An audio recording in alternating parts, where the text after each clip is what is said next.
Halo Rek, Assalamualaikum warahmatullahi wabarakatuh. Thank you ya, kalian sudah klik video dari Gali Cerita, channel dimana kita bakalan ngebahas soal cerita yang udah dikirim ke alamat email dengan mengubahnya menjadi sebuah alur cerita.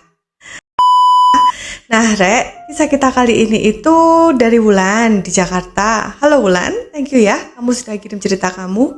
Wulan itu seorang wanita cantik, mandiri, dia juga seorang pramugari di salah satu maskapai terkenal di Indonesia. Dia berkenalan dengan cowok namanya Dewa yang ngakunya dia entrepreneur dari Bali. Mereka berkenalan dari sebuah aplikasi menyanyi bersama di Google. Dan kalian tahu kan kalau di aplikasi itu ada fitur yang memungkinkan penggunanya itu untuk ngobrol, bikin grup, otomatis mereka komunikasi bersama. Nah, dari situlah semuanya bermula. Wulan awalnya cuman iseng aja download aplikasi itu, mikirnya dia suka ngisi waktu senggangnya buat nyanyi. Hingga suatu ketika dia dengar suara yang bikin dia tertarik. Bukan karena suaranya yang bagus banget, tapi karena suka ngomongin hal yang santai dan yang easy going juga open gitu. Cowok itu Dewa. Dari obrolan di grup, Wulan baru tahu kalau Dewa itu barusan aja bangkit dari keterpurukan. Aku pernah bangkrut Wul gara-gara rekan bisnisku dari Rusia. Aku kira dia itu temen, tapi duitku malah dibawa kabur. Gitu kata Dewa suatu ketika saat mereka lagi ngobrol. Dewa di aplikasi menyanyi itu bukan hanya sekedar nyanyi, dia sering curhat, sering ngomongin bagaimana dia survive dari keterpurukannya yang awalnya dia itu depresi banget sampai akhirnya dia bisa survive dengan penuh optimisme. Dan mungkin hal itu yang bikin Wulan tertarik dari kesederhanaan dan kejujuran dari cowok Bali satu ini. Awalnya sih biasa aja ya, cuman obrolan-obrolan ringan gitu di grup. Tapi lama-lama si Dewa itu jadi berani buat DM pribadi ke Wulan. Dan pertanyaannya itu dari yang awalnya ringan cuma nanyain kamu udah makan belum? Kamu lagi sama siapa? Kamu lagi chat atau lagi ngapain? Sampai lebih intens lagi dan Dewa akhirnya sering curhat ke Wulan. Meskipun belum pernah ketemu, tapi Wulan udah ngerasa nyaman banget sama Dewa. Mereka sering video call berjam-jam, ngomongin soal masa depan, masa lalu, dan mereka juga sharing impian-impian mereka. Dan bisa ditebak, ya mereka akhirnya jadian.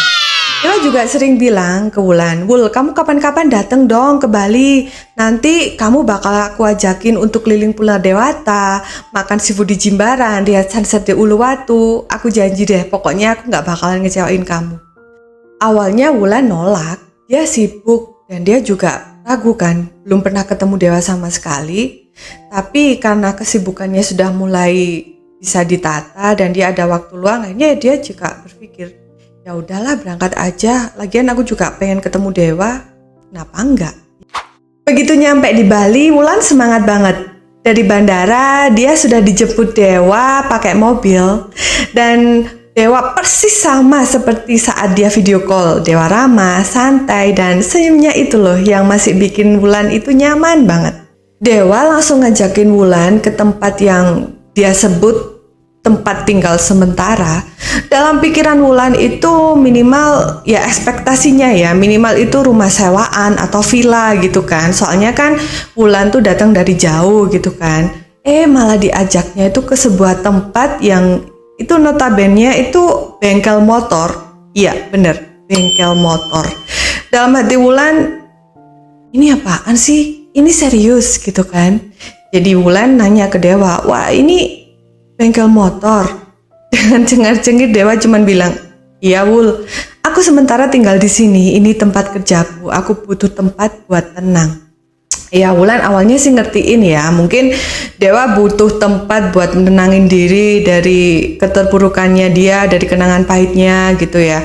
Di hari pertama sih Wulan masih bisa santai gitu ya ini masih hari pertama. Tapi dalam hati dia mulai ragu, ini aku beneran mau diajakin buat keliling Bali, kok rasanya ada yang aneh gitu.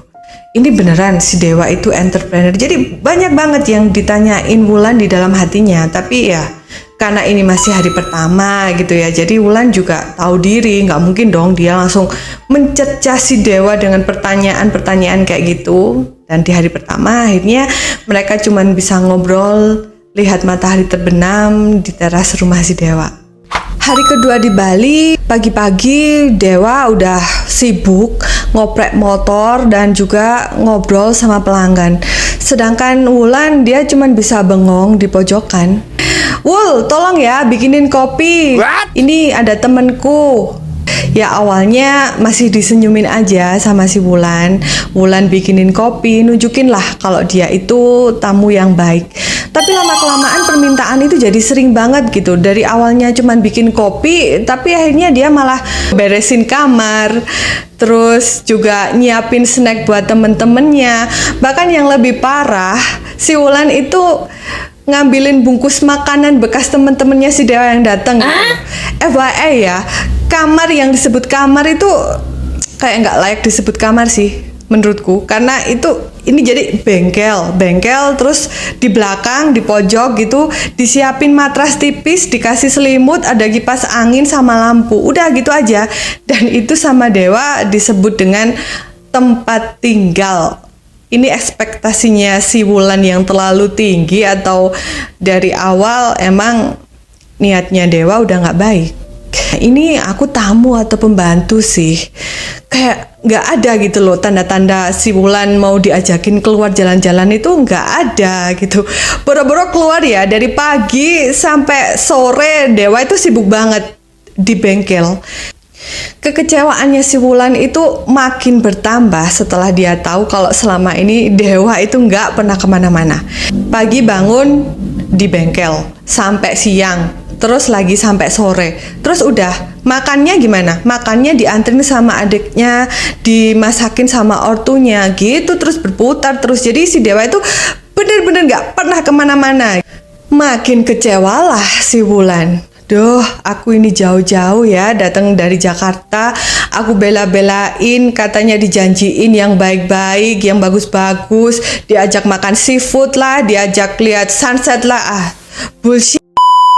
Jadi ada satu hal yang bikin Wulan itu masih ngerasa terobati. Ortunya Dewa dan adiknya Dewa itu baik banget, ramah banget. Ya si Dewa sih sebenarnya baik ya, tapi nggak tahu apa dia udah ngalamin pahitnya kehidupan sedemikian rupa, jadi dia kayak lupa harus gimana memperlakukan seorang cewek. Di hari keempat seperti biasa Wulan tetap ngerol lagi, ngelakuin hal yang udah dia lakuin di hari kedua dan hari ketiga. Kalau ditanya ya, kenapa sih Wulan kok nggak berani ngomong, kenapa sih Wulan nggak konfrontasi langsung ke Dewa? Dia itu ngerasa sungkan gitu loh. Aku ini tamu, masa iya aku katanya rame gitu kan, nggak mungkin. Hari kelima suasana bengkel makin kerasa beda buat Wulan. Dewa yang biasanya ngajakin ngobrol atau nanya ini itu ke Wulan, boro-boro ngobrol senyum aja nggak ada permintaan bikinin kopi atau beresin kamar seperti biasanya. Dewa sibuk dengan motor-motornya, kayak lupa ada Wulan di situ. Masa sih marah sama aku, tapi aku kayak nggak ngapa-ngapain. Wulan tentu aja cemas, dan Wulan punya kebiasaan kalau dia lagi cemas, dia remes-remes tuh tangannya. Wulan bener-bener ngerasa terkekang ada di situ. Jadi lokasinya Dewa itu kayak diantah berantah gitu. Kanan kiri itu cuman ada ilalang, lahan kosong gitu, dan boro-boro ada kendaraan umum ya. Kendaraan pribadi aja itu loh nggak ada yang lewat. Jadi tetangga Dewa itu bener-bener jauh banget gitu loh ya. Kalau aku jadi si Wulan sih bakalan takut banget ya. Udah kelihatan ya. Kalau si Wulan tuh cuma dikasih ekspektasi yang tinggi aja sama si Dewa. Saat itu si Wulan ingat kalau dia itu juga punya temen di Bali namanya Tata. Dia udah berulang kali ya ngeliatin nomornya Tata, tapi dia mau hubungin Tata itu masih mikir, apa nggak apa-apa aku ini hubungin Tata. Ntar kalau aku hubungin Tata terus aku ceritain semua, kalau si Tata mikir yang enggak tentang Dewa gimana? Nanti kalau Tata salah paham gimana ya? Akhirnya urung dong, dia nggak ngabarin Tata. Sementara itu suara alat-alat bengkel di luar berisik banget. Yang lebih menyakitkan lagi, di tengah-tengah suara yang berisik itu, Wulan ngerasa sunyi. Dia cuma diem dan nggak tahu harus ngapa-ngapain. Malamnya dia ngeliatin tiket pesawat yang masih kesimpan di ponsel. Besok adalah hari terakhirnya di Bali. Rasanya kayak lama banget. Satu hari yang seharusnya singkat, malah rasanya tuh kayak seumur hidup. Akhirnya Wulan nyoba buat ngobrol ke Dewa. Gitu ya. Boro-boro si Dewa ngerespon ya, noleh aja tuh enggak. Ya, akhirnya si Wulan balik lagi, cuman diem di pojokan kayak orang renung gitu, tapi nggak ada yang dipikirin.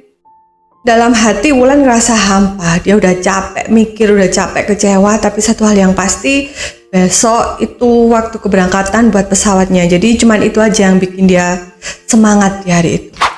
Hari yang ditunggu-tunggu akhirnya datang juga. Wulan dari pagi dia sudah siap-siap, tapi ya tetap dengan perasaan yang campur aduk antara lega dan sedih. Selama ini dia udah ngerasa kalau mentalnya udah bener-bener diuji dengan datang ke tempatnya Dewa.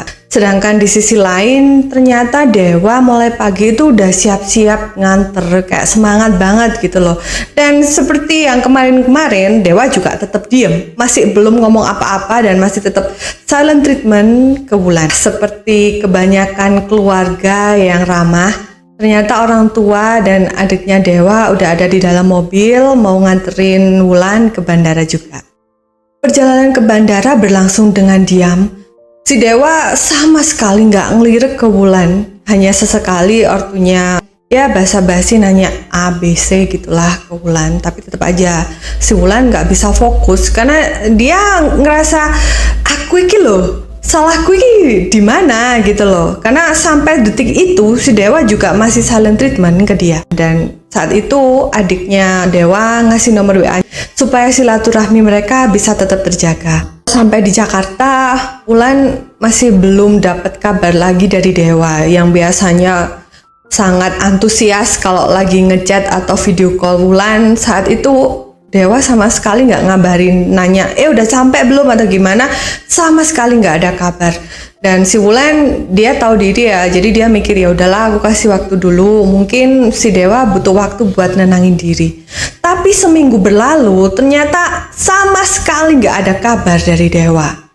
Akhirnya buat mastiin itu, si Wulan memberanikan diri buat chat pertama kalinya ke nomor adiknya yang dikasih waktu di bandara tadi itu loh. Jadi intinya aja ya, adiknya Dewa itu bilang katanya Dewa itu kecewa sama Wulan karena Wulan tidak sesuai kriteria perempuan Bali yang ingin dinikahin sama Dewa. Iya, ya Wulan tentu aja nggak terima dong. Jadi selama ini itu Wulan cuma dipakai buat bahan coba-coba gitu. Kalau emang nggak cocok dari awal, kenapa nggak ngomong? Nggak terimanya Wulan itu. Kenapa aku harus jauh-jauh ke Jakarta, dari Jakarta ke Bali buat nemuin dia, tapi setelah sampai di sana terus dia nggak cocok, akhirnya aku diperlakuin kayak gini gitu, seakan-akan kayak aku yang salah gitu. Setelah seminggu penuh rasa kekecewaan dan diam, akhirnya Wulan udah nggak tahan lagi, dia butuh seseorang untuk dicurhatin.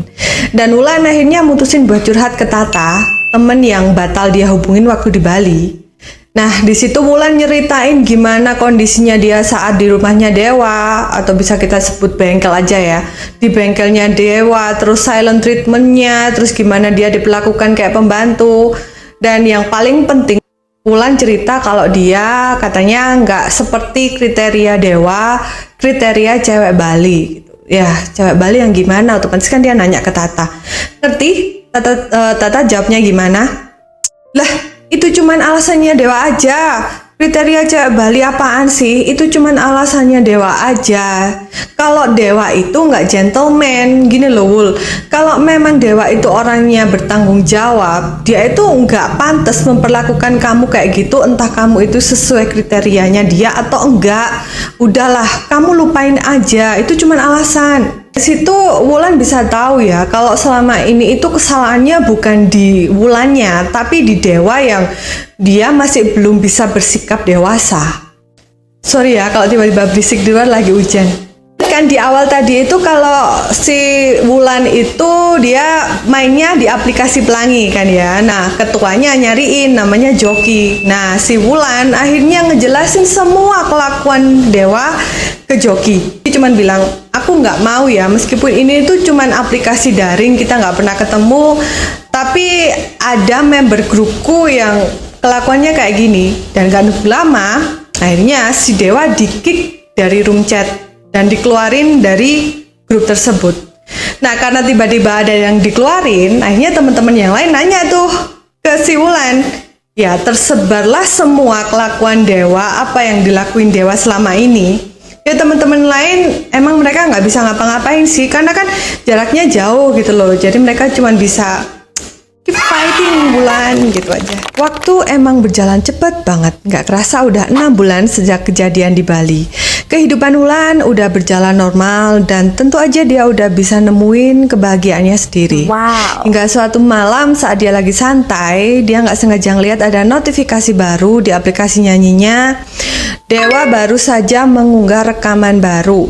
Awalnya si Wulan cuek aja, tapi dia gagal fokus sama foto profilnya si Dewa. Kelihatan di situ Dewa lagi pakai baju adat Bali dan berpose dengan seorang cewek.